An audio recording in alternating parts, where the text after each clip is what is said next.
Mi nombre es Ricardo Morales. Tengo 27 años. Y en los últimos 3 años he estado manejando este ranchito familiar yo solito, allá por Tequisquiapan, en el mero Querétaro. No es mucho, solo unas pocas hectáreas de maíz, trigo y algunas cabezas de ganado.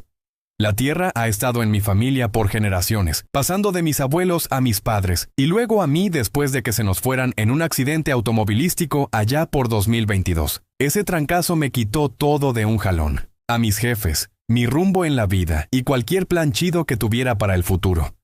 Tenía 24 años en ese entonces, recién salido de la universidad comunitaria con un título en administración agrícola que de repente se sentía como si no sirviera para nada. Pero me quedé. ¿Qué más iba a hacer? ¿Vender el rancho y mudarme a alguna ciudad donde sería solo una cara más entre el montón? Ni hablar, este rancho es todo lo que me queda de ellos. No es un lujo despertar al amanecer para dar de comer a los animales, arreglar cercas que el viento sigue tirando y rezar para que el clima no se cargue los cultivos. No tengo deudas hasta el cuello, pero tampoco estoy nadando en billetes. Es una vida tranquila, autosuficiente a su manera. La mayoría de los días somos solo yo, los campos y el cielo infinito de Querétaro. Esa tarde de finales de marzo de 2025 parecía ser como cualquier otra. La temperatura andaba por los 27 grados, inusualmente cálida para la primavera, y el aire tenía ese toque seco y polvoriento que se siente después de un invierno largo. Andaba por el establo, metiéndole mano a un motor de tractor viejo que me estaba dando guerra.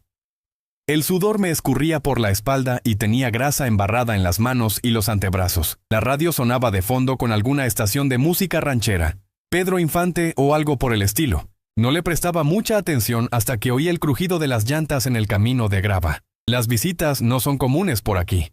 El rancho está un poco apartado de la carretera principal. Y la mayoría de los que se paran son repartidores o algún vecino que viene a pedir prestada alguna herramienta. Limpié las manos con un trapo y caminé hacia la entrada, entrecerrando los ojos por el sol. Una camioneta negra reluciente se acercaba. Definitivamente no era de por aquí. Se veía cara, como algo de Monterrey o hasta de la Ciudad de México, con vidrios polarizados y rines pulidos que en su vida habían visto un camino de tierra. La puerta se abrió y de ella bajó una mujer. Era alta, tal vez 1.75 metros, con el cabello castaño rojizo lacio recogido en una sencilla cola de caballo.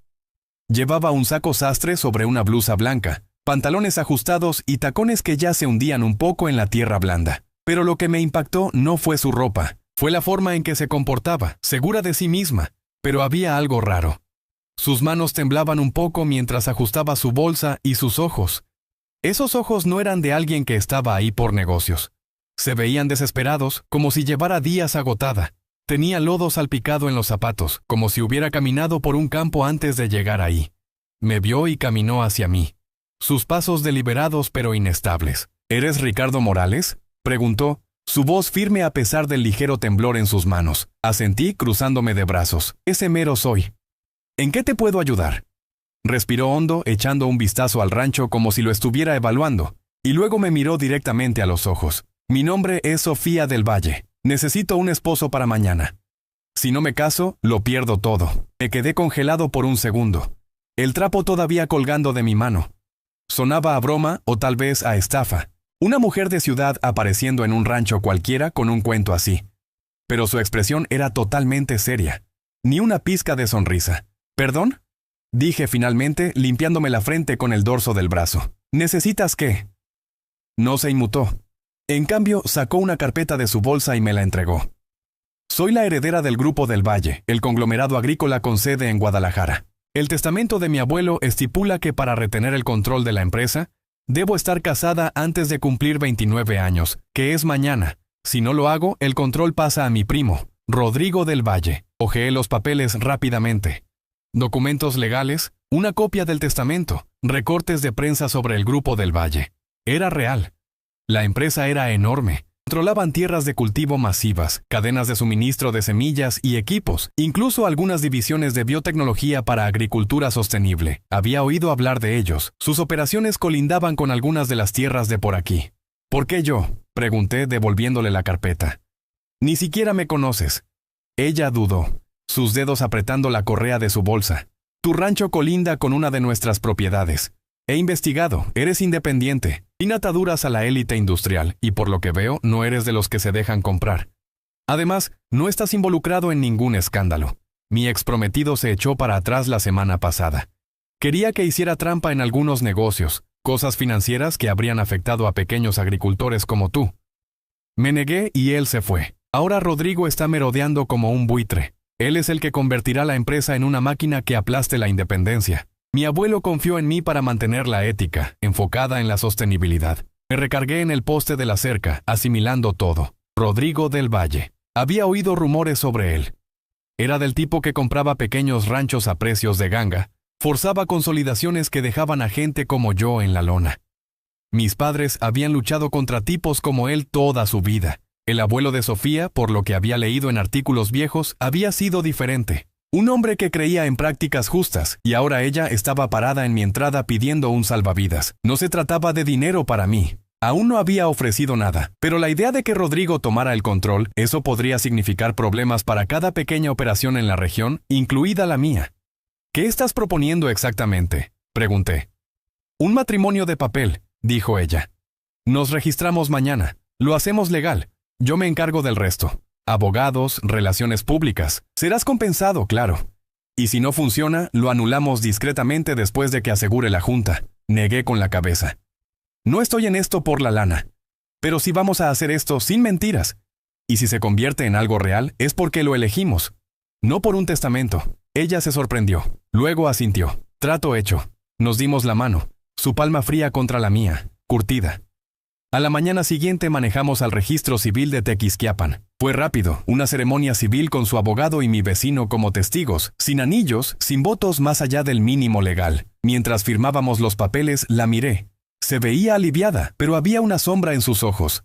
Así no es como nadie se imagina empezar un matrimonio, pero ya estaba hecho. Sofía del Valle era ahora mi esposa, al menos en papel. Poco sabía que eso era solo el principio. Después del registro civil, las cosas se movieron rápido, más rápido de lo que estaba preparado. El abogado de Sofía tenía todo arreglado. El acta de matrimonio se presentó electrónicamente en cuestión de horas, y para la noche, su equipo ya estaba redactando comunicados para la Junta del Grupo del Valle, para confirmar su cumplimiento con el testamento. Regresamos al rancho en su camioneta. El silencio entre nosotros era denso pero no incómodo.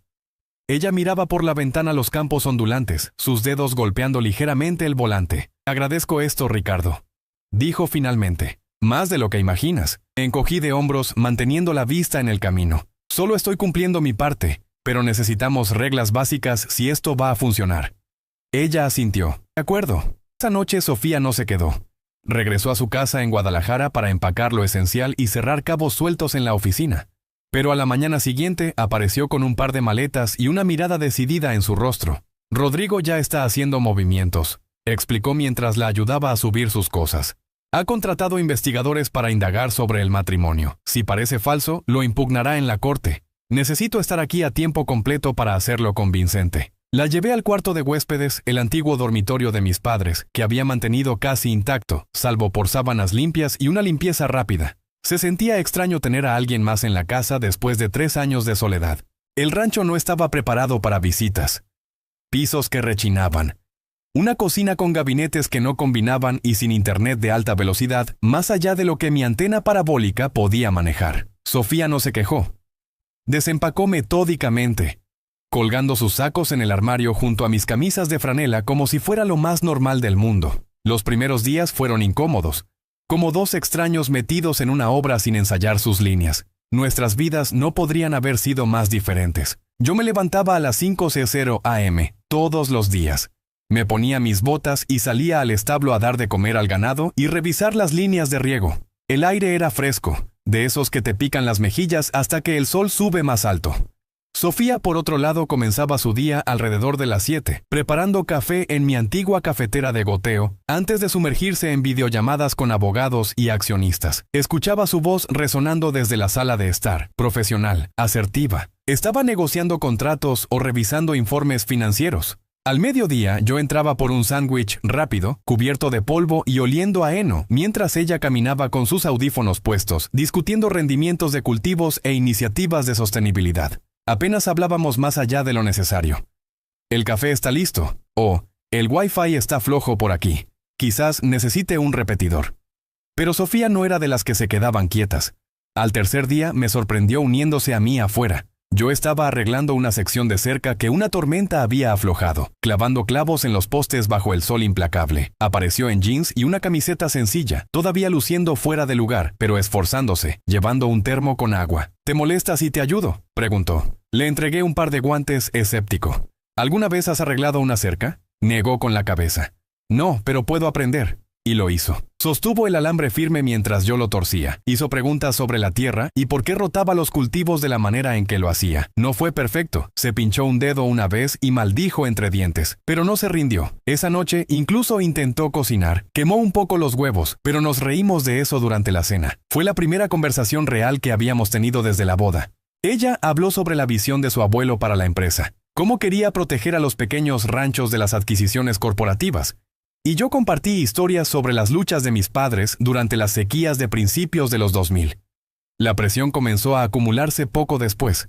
Rodrigo no perdió el tiempo. Una semana después, Sofía recibió una llamada de su abogado. Rodrigo había presentado una petición cuestionando la validez de nuestro matrimonio, alegando que era una farsa para eludir el testamento. Incluso había filtrado pistas a la prensa financiera. Artículos aparecieron en línea con titulares como «La boda apresurada de la heredera del Valle», ¿Amor o Laguna Legal? Me pintaban como un agricultor oportunista buscando dinero fácil, investigando mi pasado, el accidente de mis padres, incluso los modestos registros fiscales del rancho. Me dolió, pero mantuve la calma, concentrándome en la tierra. Sofía no dejó pasarla. Enfrentó a la prensa de frente, emitiendo un comunicado a través de su equipo que defendía nuestro matrimonio como genuino, nacido de valores compartidos en la agricultura. Ricardo Morales representa el corazón de lo que el Grupo del Valle defiende. Dijo en una entrevista que escuché en su teléfono. Era la primera vez que ella unía públicamente su mundo al mío, y me impactó más de lo esperado. Pero Rodrigo no había terminado. Envió pruebas fabricadas a la Junta, correos electrónicos manipulados sugiriendo que nuestra boda fue un arreglo pagado, con transferencias bancarias falsas. Su abogado lo combatió, pero el estrés la estaba abrumando. La sorprendía mirando por la ventana por la noche, sus dedos trazando patrones en el vidrio, perdida en sus pensamientos. El verdadero punto de quiebre llegó un jueves por la noche tormentosa a principios de mayo. El cielo se había estado oscureciendo todo el día. El trueno retumbando a la distancia como una advertencia. Yo estaba asegurando las puertas del establo cuando olí humo, agudo y ácido, cortando el aire con olor a lluvia. Corrí hacia el cobertizo de almacenamiento al borde de la propiedad, mi corazón martillando. Las llamas lamían los costados. La madera seca crepitaba mientras el fuego se propagaba rápidamente a pesar del rocío que comenzaba a caer. Dentro había herramientas, semillas, fertilizantes, todo lo que necesitaba para la temporada. Agarré el extintor de incendios de la camioneta y entré, rociando espuma salvajemente, tosiendo por el humo. El calor era intenso, quemándome los brazos, pero logré sofocar el incendio principal, sacando lo que pude salvar. Para cuando llegaron los bomberos llamados por Sofía, quien había visto el resplandor desde la casa, yo estaba desplomado contra la pared del cobertizo, empapado de sudor y lluvia, mis manos con ampollas y mis pulmones ardiendo. Habíamos perdido la mayor parte de las semillas y el equipo almacenado. La próxima siembra sería un desastre, lo que me retrasaría meses económicamente. Sofía corrió hacia mí mientras los bomberos terminaban, su rostro pálido bajo las luces intermitentes. «Ricardo, Dios, ¿estás bien?» Se arrodilló junto a mí, ignorando el lodo, y suavemente tomó mis manos, examinando las quemaduras. «Necesitamos meterte a la casa». Traté de despedirla, mascullando algo sobre cómo lo manejaba, pero ella no me escuchó. Me ayudó a levantarme y me guió de regreso a la casa, donde me sentó en la mesa de la cocina y trajo el botiquín de primeros auxilios. Sus movimientos fueron cuidadosos, casi suaves, mientras limpiaba las heridas y aplicaba ungüento, envolviendo gasas alrededor de mis palmas. Las lágrimas brotaron de sus ojos mientras trabajaba. «Esto es mi culpa», susurró. «Rodrigo hizo esto para lastimarme, pero tú eres el que está pagando por ello». Negué con la cabeza. «No es tu culpa, él es el cobarde». Pero verla así, vulnerable, culpable, me partió algo por dentro. Por primera vez, extendí mi mano secándole una lágrima de la mejilla. «Lo arreglaremos juntos». Desde esa noche, las cosas cambiaron. Sofía se dedicó a ayudar a reconstruir. Utilizó sus fondos personales, no los de la empresa, para pedir nuevo equipo y semillas, asegurándose de que todo estuviera en orden con recibos y sin ataduras. Me apoyó en las reuniones de seguros, discutiendo con los ajustadores cuando intentaban rebajar la reclamación. y enfrentó la tormenta mediática dando una conferencia de prensa donde denunció las tácticas de Rodrigo sin nombrarlo directamente, enfatizando cómo ataques como este amenazaban a los agricultores independientes de todo el país. Fue valiente y me hizo verla no como la heredera que me había metido en esto, sino como alguien que luchaba por lo que era correcto, justo como lo habían hecho mis padres. Comenzamos a abrirnos más en las noches tranquilas. Ella me contaba sobre su infancia solitaria en una mansión llena de personal, pero sin una familia real. Cómo su abuelo fue el único que vio su potencial. Yo compartía recuerdos de paseos en carreta con mis padres. Cómo el rancho había sido nuestro santuario. Esas charlas construyeron un puente entre nuestros mundos, una historia a la vez. La tensión alcanzó su punto máximo durante una tormenta masiva una semana después. Se fue la luz en todo el municipio, dejándonos en la oscuridad con solo velas y una radio a pilas por compañía. El viento aullaba afuera, la lluvia golpeaba las ventanas como si quisiera entrar. Nos sentamos en el piso de la sala, envueltos en mantas, el fuego de la chimenea proyectando sombras parpadeantes. Sofía estaba inusualmente callada, mirando las llamas. ¿Qué pasa si perdemos?, dijo suavemente. La junta, la empresa, todo. Me volví hacia ella. Las palabras brotaron antes de que pudiera detenerlas. Esto dejó de ser un trato para mí. No sé cuándo, pero lo hizo. Me miró, sus ojos muy abiertos a la luz del fuego. Por un largo momento ninguno de los dos habló. Luego, lentamente, me tomó la mano, sus dedos entrelazándose con los míos. No era para aparentar. Era real. La tormenta de esa noche apenas había amainado cuando Rodrigo hizo su último movimiento. Llegó en forma de una convocatoria de junta de emergencia, entregada por correo certificado a la mañana siguiente. El abogado de Sofía la llamó al amanecer, su voz urgente resonando por el altavoz, mientras yo preparaba café en la cocina. Está forzando una audiencia de verificación en 48 horas, dijo el abogado. Auditoría completa del matrimonio. Si lo declaran fraudulento, pierdes el control del Grupo del Valle inmediatamente. Y Ricardo podría enfrentar cargos por colusión financiera. Sofía caminaba por la sala, su rostro ceniciento. Le tendí una taza, tratando de calmarla con un toque en el brazo. ¿Qué significa eso exactamente?, pregunté. Ella explicó. La junta, influenciada por los aliados de Rodrigo, nos interrogaría sobre cada detalle. Finanzas, arreglos de vivienda, incluso nuestras interacciones personales. La prueba de engaño la despojaría de sus derechos de herencia, entregando las riendas a Rodrigo. Para mí podría significar demandas, embargos al rancho, quizás incluso tiempo en la cárcel si lo convertían en fraude. Los siguientes 2 días fueron un torbellino de preparación. El equipo de Sofía trabajó sin descanso, recopilando declaraciones juradas de vecinos que nos habían visto juntos, estados de cuenta bancarios que no mostraban transferencias sospechosas, incluso fotos de nuestras idas al supermercado. Pero la verdadera batalla fue interna. Sofía luchó con la decisión. Admitir que nuestros sentimientos se habían vuelto reales, arriesgando que la junta la viera como emocional e incapacitada, o apegarse a la historia del acuerdo y mantener la distancia para proteger su posición. Esa noche, mientras nos sentábamos en el porche viendo las luciérnagas bailar en los campos, no pude contenerme.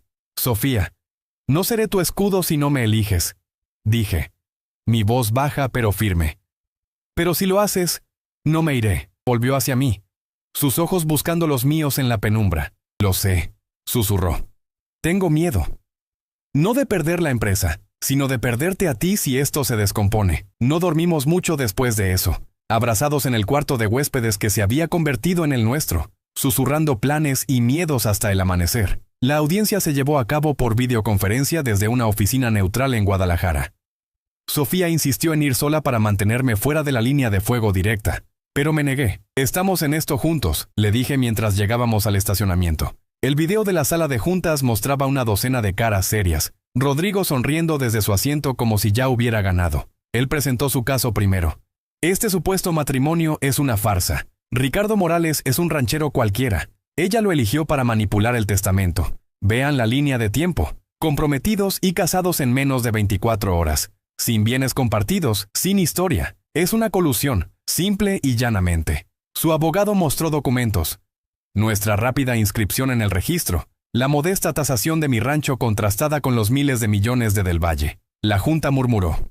Preguntas volaron. Señorita Del Valle, explique su relación. ¿Es esto amor o conveniencia? Sofía se mantuvo erguida, su voz firme mientras se dirigía a la cámara. Comenzó por necesidad, sí, para honrar los deseos de mi abuelo y proteger la empresa de aquellos que la explotarían. Rodrigo se inclinó hacia adelante, triunfante, pero ella no había terminado. Pero se ha vuelto más que eso. Ricardo no es un peón. Es el hombre que me mostró cómo es una verdadera sociedad. No se casó conmigo por dinero o poder. Lo hizo porque cree en los mismos valores que mi abuelo: justicia para los pequeños agricultores, sostenibilidad sobre la codicia, y en algún momento me enamoré de él. No por el testamento, no por la aprobación de la Junta, sino porque él es la única persona que me ve como Sofía, no como la heredera. La sala quedó en silencio. Le apreté la mano debajo de la mesa, mi corazón acelerado. Rodrigo explotó. Esto es manipulación emocional. Ella no es apta. Pero el abogado de Sofía interrumpió, proyectando nuevas pruebas en la pantalla compartida. Antes de que decidan, consideren esto. Imágenes de cámaras ocultas del perímetro de mi rancho, instaladas después del sabotaje del riego, mostraron una figura sombría colándose en la propiedad la noche del incendio, rociando el cobertizo con acelerante. Audio mejorado capturó una voz, la de Rodrigo, mascullando sobre acabar con esta farsa. Siguieron registros bancarios, transferencias de las cuentas personales de Rodrigo a propiedades en el extranjero de miembros de la Junta, sobornos para influir en la votación. Gritos resonaron a través de la transmisión. El presidente golpeó un mazo virtual. Señor del Valle, estas acusaciones son graves. Estamos suspendiendo la audiencia y notificando a las autoridades. El rostro de Rodrigo se descompuso mientras la seguridad entraba en su recuadro. Esto es una trampa, gritó. Pero ya era demasiado tarde. La policía ya estaba en su puerta. La transmisión se cortó mientras se lo llevaban esposado. La Junta se reunió virtualmente una hora después, y los aliados de Rodrigo, que ahora estaban bajo investigación. El presidente se dirigió a Sofía. A la luz de la evidencia, su matrimonio se considera válido y la herencia segura. Iniciaremos una purga completa de los miembros comprometidos. Sofía les dio las gracias con calma. Pero al finalizar la llamada se derrumbó en mis brazos, las lágrimas rodando por su rostro. Estábamos solos en la sala de conferencias, el peso de los últimos meses cayendo sobre nosotros. Pensé que lo perdería todo. Sollozó en mi hombro. La empresa, a ti, todo. La abracé fuerte, mis propios ojos ardiendo. No lo hiciste. No lo perdimos. Porque esto es real. Se apartó mirándome con una mezcla de alivio y asombro. Nos salvaste. Negué con la cabeza. No, el amor lo hizo. Elegirnos el uno al otro lo hizo. En ese momento, mientras le secaba las lágrimas y le besaba la frente, supe que habíamos cruzado el último umbral. El fuego, el sabotaje, la audiencia, todo había conducido hasta aquí. A una verdad que ninguno de los dos podía negar más. Rodrigo se había ido. La Junta purificada y la posición de Sofía solidificada. Pero más que eso, habíamos ganado algo más profundo, el uno al otro. En las semanas siguientes a la audiencia, la vida en el rancho comenzó a asentarse en una nueva normalidad. Una que se sentía ganada, no impuesta. El arresto de Rodrigo acaparó los titulares del mundo financiero. Malversación, incendio provocado, soborno. Los cargos se acumularon, asegurando que estaría fuera de escena por años. La Junta, ahora purificada de sus compinches, reafirmó el liderazgo de Sofía sin dudarlo. Ella se lanzó de nuevo al Grupo del Valle con energía renovada, reestructurando divisiones para priorizar prácticas sostenibles, subsidios para pequeños agricultores, adoptando tecnología ecológica, asociaciones con gente local como yo para iniciativas de salud del suelo. No era solo negocio. Era el legado de su abuelo renacido, libre de la codicia que había amenazado con corromperlo. Yo no me uní a la empresa, nunca quise. El rancho era mi mundo, y Sofía lo respetó. En cambio, ella ayudó de formas sutiles, conectándome con mejores proveedores de semillas, incluso financiando una pequeña mejora en mi sistema de riego, a través de un programa de subvenciones que ella misma había impulsado. Mezclamos nuestras vidas gradualmente. Las mañanas se convirtieron en rituales compartidos. Ella preparando café mientras yo daba de comer al ganado, o nosotros caminando los campos al amanecer, discutiendo desde precios de mercado hasta sueños que habíamos abandonado mucho tiempo atrás. El cuarto de huéspedes se convirtió en nuestro dormitorio, sus trajes colgando junto a mis camisas de trabajo, un símbolo silencioso de lo lejos que habíamos llegado. Ya no había auditores, ni miradas curiosas, la farsa se había ido, reemplazada por algo sólido y sin forzar. Los desafíos no desaparecieron de la noche a la mañana. Las secuelas del incendio significaron una cosecha escasa ese año, pero nos adaptamos. Las conexiones de Sofía trajeron ayuda temporal de ranchos vecinos. y yo aprendí a apoyarme en ella sin sentirme menos. También discutíamos, sus llamadas nocturnas interrumpiendo la cena, mi terca independencia chocando con sus ofertas de ayuda. Pero esas peleas terminaban en entendimiento, no en resentimiento. Una tarde, después de una discusión particularmente acalorada sobre expandir el rancho, ella me abrazó y dijo: «Estamos construyendo esto juntos, Ricardo, no solo sobreviviéndolo». Me di cuenta entonces de cuánto me había cambiado ella y cuánto la había cambiado yo. Ahora se reía con más libertad, el peso de su herencia más ligero sobre sus hombros. Y yo me sentía menos solo en la inmensidad de los llanos, como si el rancho ya no fuera solo un vestigio de pérdida, sino una base para algo nuevo. Una después, casi al día de nuestra boda en el registro civil, decidimos hacerlo real, no por un testamento o una junta, sino por nosotros. No fue extravagante. Hicimos la ceremonia en el rancho, bajo un cielo despejado de Querétaro a finales de marzo. Sin abogados redactando cláusulas, sin acuerdos prenupciales ni condiciones, solo un sencillo arco de flores silvestres que habíamos plantado juntos el otoño anterior, adornado con luces. Vinieron amigos del pueblo, vecinos que habían observado nuestra historia desde lejos. Algunos de los colegas de confianza de Sofía del Grupo del Valle. Incluso algunos pequeños agricultores a los que ella había ayudado a través de sus programas. El juez de paz fue el mismo que nos había casado a la carrera la primera vez, quien se rió de lo mucho que habíamos avanzado. Sofía llevaba un vestido blanco vaporoso que se movía con la brisa, su cabello suelto con unas briznas de heno entrelazadas como un guiño a nuestra vida aquí. Yo vestía una camisa limpia y jeans, mis botas pulcras por una vez. Intercambiamos votos que habíamos escrito nosotros mismos. Promesas de honestidad, sociedad y de elegirnos el uno al otro cada día, sin importar las tormentas. «No solo me diste un nombre en papel», dijo, con voz firme mientras me ponía un sencillo anillo de oro en el dedo. «Me diste un hogar, una razón para luchar por más que simplemente sobrevivir». La abracé fuerte después, besándola mientras el sol se ponía, pintando los campos de dorado. La recepción fue estilo campestre, mesas repletas de platillos de los invitados, una fogata crepitando al caer la noche, historias compartidas bajo las estrellas. Las risas resonaron por la tierra que una vez se había sentido tan vacía para mí. Ahora, mientras miro desde el porche donde nos sentamos la mayoría de las noches, viendo cómo el horizonte se traga el sol, veo cómo todo se desarrolló. Sofía dirige Del Valle con integridad, convirtiéndola en una fuerza para el bien. Subsidios para tecnología sostenible que incluso me ayudaron a duplicar mis rendimientos esta temporada. El rancho prospera, expandido, pero sigue siendo mío, con su aporte haciéndolo más fuerte. Hemos hablado de tener hijos algún día, una familia que llene la casa de ruido y vida. Pero por ahora es suficiente. Esta tranquila sociedad nacida de la desesperación pero forjada en la elección. Ella llegó a mi puerta pidiendo un esposo. Se quedó porque nos elegimos el uno al otro, y eso marcó toda la diferencia.